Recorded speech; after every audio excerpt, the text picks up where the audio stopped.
Period pain గురించి మాట్లాడతానండి. ఆడవాళ్ళకి, గర్ల్స్‌కి మెన్సెస్ టైమ్ లేదా వాళ్ళ నెలసరి టైంలో పీరియడ్స్‌లో ఎక్కువగా పెయిన్‌తో బాధపడుతున్న వాళ్ళు ఎంత మాత్రం ఈ పెయిన్‌ని ఇగ్నోర్ చేయొచ్చు? పెద్దగా దానికి సిగ్నిఫికెన్స్ ఉంటుందా? అసలు ఏంటిది? ఎందుకొస్తుంది? అన్నది నేను ఎక్స్‌ప్లెయిన్ చేస్తాను. హలో ఫ్రెండ్స్, నేను doctor Mounika, consultant fertility expert, 39 hospital, LB Nagar, Hyderabad.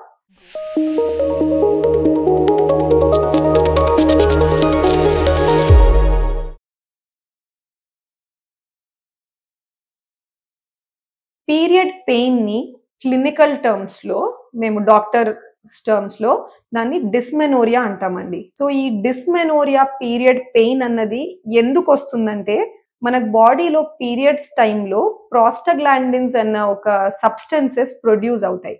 వాటి వల్ల మనము ఈ పెయిన్ ఎక్స్‌పీరియన్స్ అవుతాం. అలా అని అందరూ ఇబ్బంది పడట్లేదు గదండీ! ఇప్పుడు ఈవెన్ స్కూల్లో వెళ్తున్న గర్ల్స్ గూడా వాళ్ళ ఫ్రెండ్స్ కొంతమంది they are very happy. Periods టైంలో వాళ్ళకి ఎటువంటి పెయిను ఉండదు. మరి ఎందుకు కొంతమంది ఇంతగా బాధపడుతున్నారు? ఎంత బ్యాడ్‌గా ఉంటుందంటే మన డైలీ లైఫ్ ఎఫెక్ట్ అవుతుందనుకోండి. అటువంటి సిట్యుయేషన్‌లో మనం పీరియడ్ పెయిన్‌ని లైట్‌గా తీసుకొని ఇగ్నోర్ చేయగూడదు. ఇప్పుడు డైలీ లైఫ్ ఎఫెక్ట్ అవుతుందంటే నా మీనింగ్ ఏంటంటే, స్కూల్‌కి వెళ్ళలేకపోతున్నారు పిల్లలు. లేదా వాళ్ళకేదో పిక్నిక్ ప్లాన్ ఉంది. పీరియడ్ పెయిన్ వల్ల అసలు క్యాన్సిల్ చేసుకోవాల్సొస్తుంది. ఆఫీస్ వెళ్ళే లేడీస్ లీవ్ పెట్టాల్సొస్తుంది. సో, అట్లా డైలీ లైఫ్‌ని బాగా ఇంటర్ఫియర్ అవుతుంది అంటే మాత్రము అటువంటి పెయిన్‌ని మనం నార్మల్‌గా కన్సిడర్ చేసి ఇగ్నోర్ చేయగూడదండి. రీజన్ ఏంటి అన్నది మనం కనుక్కోవాలి. సో, ఈ డిస్మెనోరియా 2 రకాలుంటాయి. ఒకటి primary dysmenorrhoea, second one is secondary dysmenorrhoea.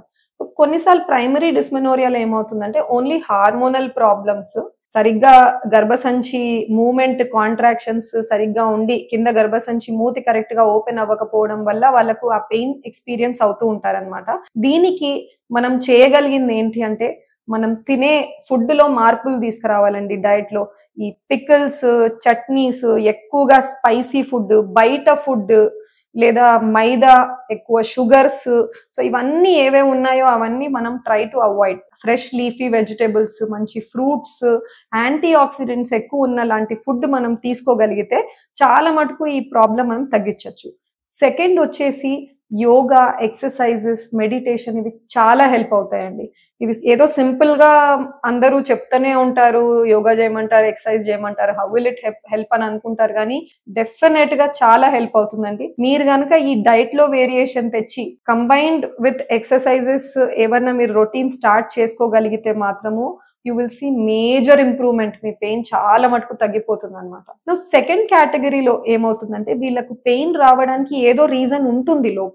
వాళ్ళకి స్కాన్ చేసినప్పుడు బయటపడుతుంది. గర్భసంచి గోడలో గడ్డలు ఉండడము, లేదా ఓవరీలో ఏదైనా పెద్ద పెద్ద సిస్టులు ఉండడము, అదర్వైజ్ ఎండోమెట్రియోసిస్ అని ఒక కండిషన్ ఉంటుందండి. ఇక్కడ గర్భసంచి లోపల ఉండాల్సిన పొర బ్లడ్ అది వెనక్కి వెళ్ళి ట్యూబుల్లో, అండాశయాల్లో, బయట పేగుల మీద అక్కడంతా కూడా అవుట్ సైడ్ డిపాజిట్ అవుతూ ఉంటుంది. దీన్ని ఎండోమెట్రియోసిస్ అంటారు. ఎండోమెట్రియోసిస్ ఉన్న వాళ్ళకి ఏమవుతుందంటే చాలా పెయిన్ కంప్లైంట్స్ ఉంటాయండి. వాళ్ళకు ఎంత బ్యాడ్ గా ఉంటుందంటే సిచ్యువేషన్, పీరియడ్స్ టైంలోనే కాదు, పీరియడ్ ముందు పెయిన్ ఉంటుంది, పీరియడ్ లో పెయిన్ ఉంటుంది, పీరియడ్ తర్వాత కూడా పెయిన్ ఉంటుంది అనమాట. So almost entire her life is disturb to a great extent endometriosis లో. సో అందుకనే ఇలాంటి కండిషన్స్ ఉన్న వాళ్ళు మాత్రము మీరు ఇమీడియట్ వెళ్ళి కన్సల్ట్ అయితే, అంటే పీరియడ్ పెయిన్ ఎక్కువ ఉందండి అని మీరు డాక్టర్ ని కన్సల్ట్ అయితే ముందుగా వాళ్ళు ఇవాల్యుయేట్ చేస్తారు. ఏమైనా ప్రాబ్లం ఉందా లేదా, ప్రాబ్లం ఉంటే దానికి మెడికల్ ట్రీట్మెంటో లేదా సర్జికల్ ట్రీట్మెంటో ప్రొవైడ్ చేస్తారు. లేదు అనుకోండి, మీకు ఈ డైట్ పరంగా, ఎక్సర్సైజెస్ పరంగా ఇంకా వేరే ఏమన్నా ఉంటే కూడా అడ్వైజ్ ఇవ్వడం జరుగుతుంది. లాస్ట్ మనకి ఇన్ఫర్టిలిటీతో రీజన్ ఏంటి? పీరియడ్ పెయిన్ ఉన్న వాళ్ళకి ఖచ్చితంగా ఫ్యూచర్ లో ఖచ్చితంగా ప్రెగ్నెన్సీ రావడానికి ఏమన్నా ఇబ్బందులు ఉంటాయా? అలా ఏం లేదండి. ఇన్ఫాక్ట్ ఎవరెవరికైతే సైకిల్స్ లో ఒక ఎగ్ రిలీజ్ అవుతుందో కరెక్ట్ గా, వాళ్ళకి కొంచెం అమౌంట్ ఆఫ్ పెయిన్ ఉంటుంది.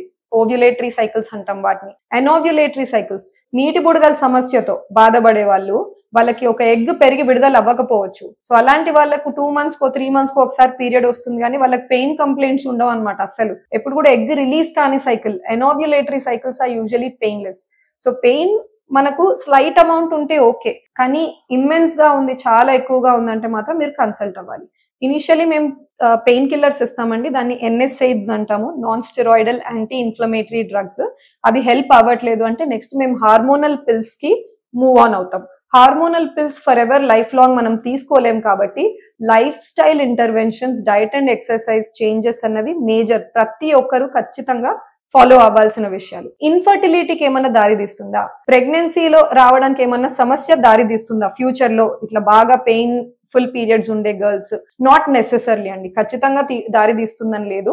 బట్ నేను అన్న కండిషన్స్ లైక్ ఏదైనా గర్భసంచి గోడలో ఫైబ్రాయిడ్స్ గడ్డలు ఉన్నాయి, లేదా ఎండోమెట్రియోసిస్ లాంటి కండిషన్ ఉంది, ఇలా ఉన్న వాళ్ళకి మైల్డ్ సబ్ఫర్టిలిటీ ఉండొచ్చు, అంటే కొంచెం ఇబ్బంది కావచ్చు ప్రెగ్నెన్సీ రావడానికి. మీరు కనుక క్లినిషియన్ ని కన్సల్ట్ అయితే వాళ్ళు ఏదో ఒక ట్రీట్మెంట్ థెరపీ చెప్తారు కాబట్టి, అది మెడికల్ కావచ్చు, సర్జికల్ కావచ్చు. సో అది కరెక్ట్ చేసుకున్న తర్వాత మాత్రము మీకు ప్రెగ్నెన్సీ అవకాశాలు as good as your counter parts ఉంటాయి మనకి. Thank you.